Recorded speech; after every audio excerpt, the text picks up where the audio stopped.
हामीले त्यहाँ देखिएको चराहरू चाहिँ हामीसँग चाहिँ यो ठुलो चरा चाहिँ त्यहाँ देखियो। तर अन्य चराहरू चाहिँ यो रुखहरूमा र विभिन्न किसिमका सानो ठुलो सबै रुखहरूमा चाहिँ बस्ने गर्छन्। तर अब यहाँनिर चाहिँ हामीले यो चराहरू चाहिँ पर्माकल्चर फार्म हाम्रो पिलान फार्मभित्रबाट देखेको दृश्य हो। यहाँ चाहिँ अहिले कुहिरो लागेको भएर हो, नत्र भने विभिन्न किसिमका चराचुरुङ्गीहरू त्यो ठुल्ठुलो रुखहरूमा चाहिँ ठुल्ठुलो किसिमका चराचुरुङ्गीहरू त्यो टाइपको चराचुरुङ्गीहरू जुन चाहिँ अहिले यहाँ देखिरहेछन् हैन। त्यो ठुल्ठुलो खालको चराचुरुङ्गीहरू चाहिँ ठुलो रुखमा बस्छन् र सानो सानो चराचुरुङ्गीहरू सानो रुखमा बस्छन् यहाँ। र यो हाम्रो चाहिँ पर्माकल्चर फार्मभित्र चाहिँ हामीले चाहिँ त्यो खालको चाहिँ उनीहरूलाई सुविधा हुने किसिमको व्यवस्था गरेका छौँ। जस्तो यहाँनिर चाहिँ हामीले पोखरीमा पानी हरदम भइरहेको छ। यो चाहिँ यो सिमसिम पानी पनि जतिखेर पनि भइराख्ने कारणले गर्दाखेरि पनि यहाँ चाहिँ उनीहरू पानी खानको लागि नुहाउन हैन यहाँ आएर आफ्नो नित्य कर्म गर्छन्। र अनि हाम्रो यहाँनिर राखेका विभिन्न किसिमका सानो रुखहरूदेखि लिएर हामीले हुर्काइराखेको रुखहरू बिरुवाहरू छन्। त्यहाँ आफ्नो वासस्थानको रूपमा त्यहाँ पनि प्रयोग गर्छन्। र धेरै जसो वासस्थानको रूपमा चाहिँ यो ठुल्ठुलो रुखहरूको वरिपरि भएका सानो रुख र माथि ठुल्ठुलो रुखमा ठुल्ठुलो चराहरू त्यो मिलाएर त्यसरी चाहिँ वासस्थानलाई म्यानेज गरेर बस्छन्।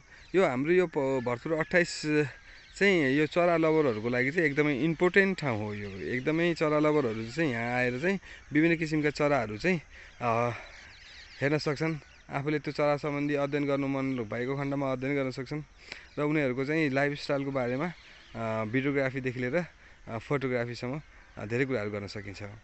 त्यो कारणले गर्दाखेरि चाहिँ हामीसँग चाहिँ पर्माकल्चर फार्मभित्रबाट चाहिँ हामीले यहाँ बसेर पनि धेरै किसिमका चराचुरुङ्गीहरूको अध्ययन गर्न सकिने भएको कारणले गर्दाखेरि पनि हामीले यो फार्ममा त्यही किसिमको चाहिँ चराहरूलाई चाहिँ माहौल मिल्ने खालको हामीले वातावरण क्रिएट गरेका छौँ। यहाँ यो सानो पोखरी चाहिँ यहाँभित्र अलिअलि माछा पनि हाल्दैछौँ हामीले। कुनै कुनै माछा खाने चराहरू यो चाहिँ यहाँ आएर उनीहरूले चाहिँ माछा आफ्नो आहारको रूपमा माछा लिएर जान्छ। अब यो खेतीको रूपमा गरिरहेको छैन, यिनीहरूलाई चाहिँ चराचुरुङ्गीको लागि भनेर थोरै माछा चाहिँ हाल्दैछ।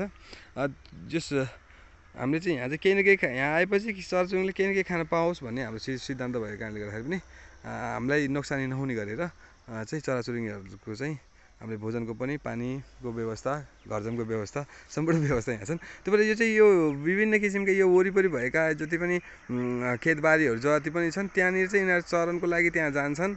अनि फेरि अनि यहाँ आउँछन्, अनि यहाँ पनि नुहाउँछन्, पानी खान्छन्, अनि फेरि अनि आफ्नो कुन चाहिँ ठाउँहरूमा जाने घुम्छन् हैन। अनि फेरि राति फेरि आएर चाहिँ यहीँ वरिपरिको ठुलो रुखहरूदेखि लिएर यो सानो सानो रुखहरू अनि हाम्रो यो पिलान फार्मभित्र भएका रुखहरूमा पनि आफ्नो वासस्थानको रूपमा राति उनीहरू यहीँ जस आफ्नो बसेर भोलिपल्टबाट फेरि त्यही नित्य कर्म फेरि सुरु गर्छन्। यसरी चरा लभरहरूको लागि चाहिँ भर्तपुर 28 एकदमै इम्पोर्टेन्ट छ।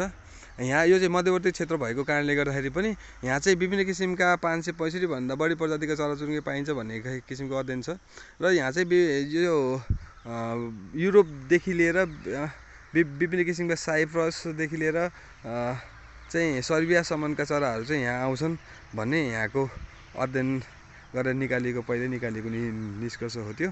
र हामीले त्यो पनि हामीले आफूले प्रत्यक्ष त्यो फिल पनि गर्न सक्छौँ, किनभने हाम्रो वरिपरि नै सबै घटनाक्रमहरू वरिपरि नै घटिरहेको हुने कारणले गर्दा यहाँ चराहरूको आगमनदेखि लिएर कुन चाहिँ खालको चराहरू आउँछन्, कस्तो खालको चराहरू आउँछन् भन्ने बारेमा सम्पूर्ण डिटेलहरू चाहिँ यहीँ बस्दाखेरि पनि हामीले चाहिँ केही हदसम्म पाउन सक्छौँ। त्यो कारणले गर्दा चरा लभरहरूको लागि भर्तपुर 28 इम्पोर्टेन्ट छ।